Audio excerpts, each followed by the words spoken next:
Okay, so have you ever had that feeling? Like maybe you're too young or perhaps just don't have the experience yet to really make a significant impact in the world. Mhm. We often see others, maybe folks who seem a bit older, more seasoned, doing these big things, and we sort of wonder, is my time still coming? Am I just like waiting in the wings? Well, yeah, it's a common thought. But today, we're actually going to dive into some really fascinating insights that, well, push right back on that very idea. Oh, yeah. Definitely. Yeah. Our focus is the Bible, and we're specifically drawing from this recent theological study guide we looked at. It's titled Timothy, Young but Called, Timothy. and it does a brilliant job unpacking the story of this young man, Timothy, from the book of First Timothy chapter 4. Right. So our mission for this deep dive then is what? To pull out the key nuggets from this study that It's really supposed challenge this whole idea that age is some kind of barrier to making a difference. Precisely.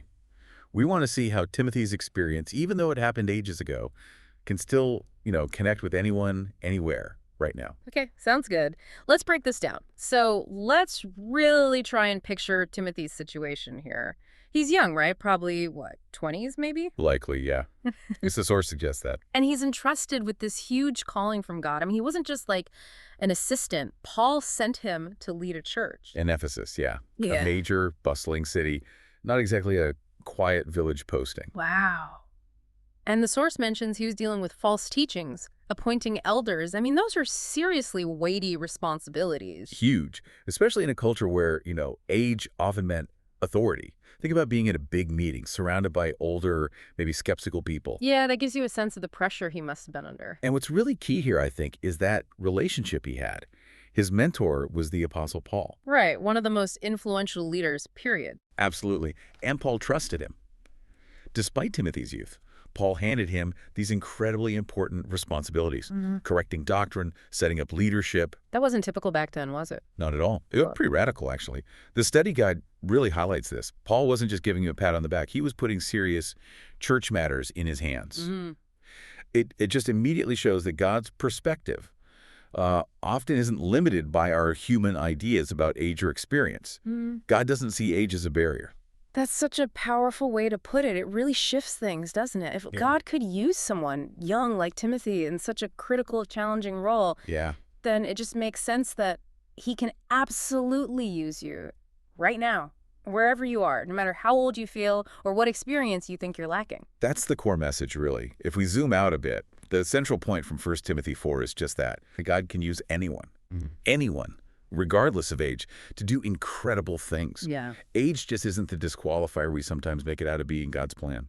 So that's huge for anyone listening who feels like they need to wait their turn or something. Definitely. Like, don't let anyone tell you you're too young to make an impact, but maybe just as importantly, don't let yourself believe it either. Right. Don't let that thought hold you back. The source really emphasizes God has a plan, and he's already given you what you need to be part of it. Okay, but it gets more specific, right? It's not just general encouragement. You mentioned Paul wrote something very direct to Timothy about this age thing. He did. Very direct. Paul actually wrote these specific words. Don't let anyone look down on you because you are young, Wow, straight up. but set an example for all believers in speech, in conduct, in love, in faith, and in purity. That's 1 Timothy 4, verse 12. Don't let anyone look down on you. So Paul knew this was a potential issue. He knew Timothy might face dismissal just because he was young. It seems so. The fact he addresses it so explicitly suggests it was a real concern, a likely challenge for Timothy, and maybe other young leaders too. Did the source say if Timothy, personally struggled with feeling inadequate because of his age? Or was it mostly about external perception? That's a good question. The letter itself doesn't give us, diary entries of Timothy's feelings. But Paul's advice isn't just toughen up. Right. It's proactive. Okay. It's not about ignoring the critics necessarily, but about actively demonstrating maturity and godliness through his actions and character.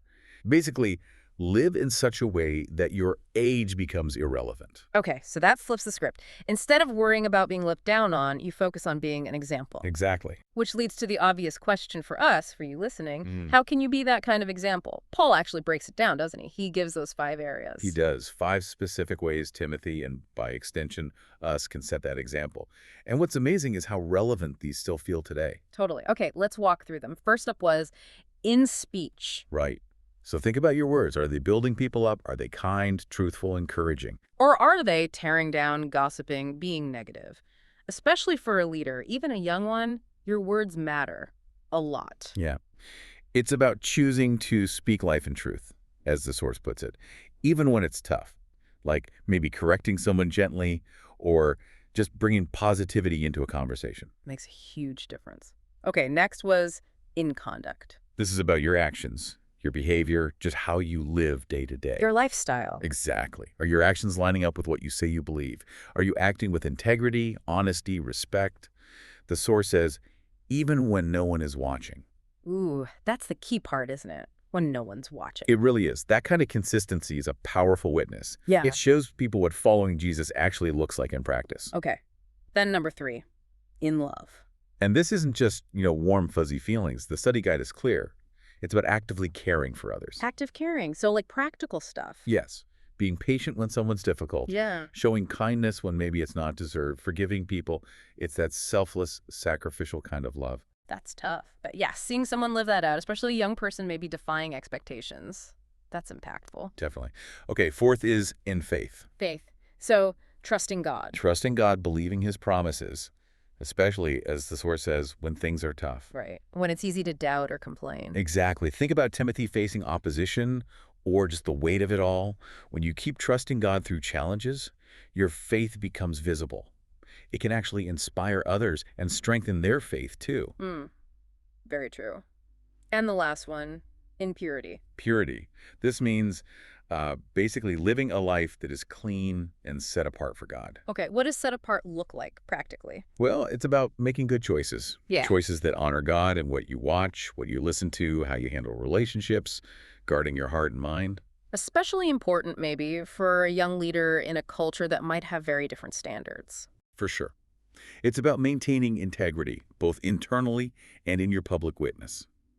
So those 5 areas, speech, conduct, love, faith, purity, are the ways Paul told Timothy to make his youth a non-issue by demonstrating maturity. That's incredibly practical advice. And the source also mentions Timothy had some background, right? He wasn't just thrown in completely unprepared. That's right. It notes he was raised in a family that loved God. His mother Eunice and grandmother Lois taught him the scriptures from when he was very young. So he had this amazing foundation. That helps. It definitely does. And it wasn't just his upbringing. Paul also reminds him about a spiritual gift God had given him, encouraging him to fan it into flame, to use it. Ah, so it's background and divine equipping. Exactly. Both were important. And that brings it right back to the listener, doesn't it? Just like Timothy, you have a unique set of gifts and talents that God wants you to use. Absolutely. Maybe you feel a bit unsure or maybe even shy about stepping up. I get that. But remember that core truth from the source. God doesn't call the equipped, he equips the called. That's such a crucial reminder. He gives you what you need for the calling. He places on your life. So the question really becomes, are you willing to see those gifts and actually, use them? Right. And that leads to the final encouragement from this study guide, Timothy, young but called, which is essentially don't wait. Don't wait until you feel older. Or more experienced or ready. Don't wait. God has given you opportunities right now, today, to shine your light and be an example. He wants you to step into the calling he has for you now. Live out your faith boldly now. Yes. And just watch how he uses you, probably in ways you can't even imagine yet. Okay, so wrapping this up, what does this all really mean for you listening? Timothy's story, it's not just sung up tale. No, it's really a living challenge. Yeah. What if those very areas where you feel too young or maybe too inexperienced, what if those are exactly the places God intends for you to make your biggest impact right now? It's a powerful thought. I mean, consider this.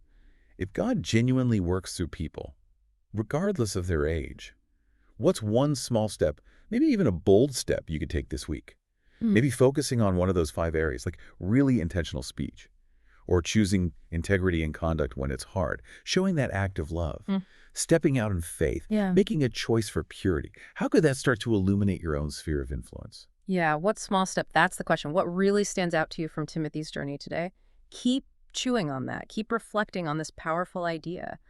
You might be young, but you are absolutely called.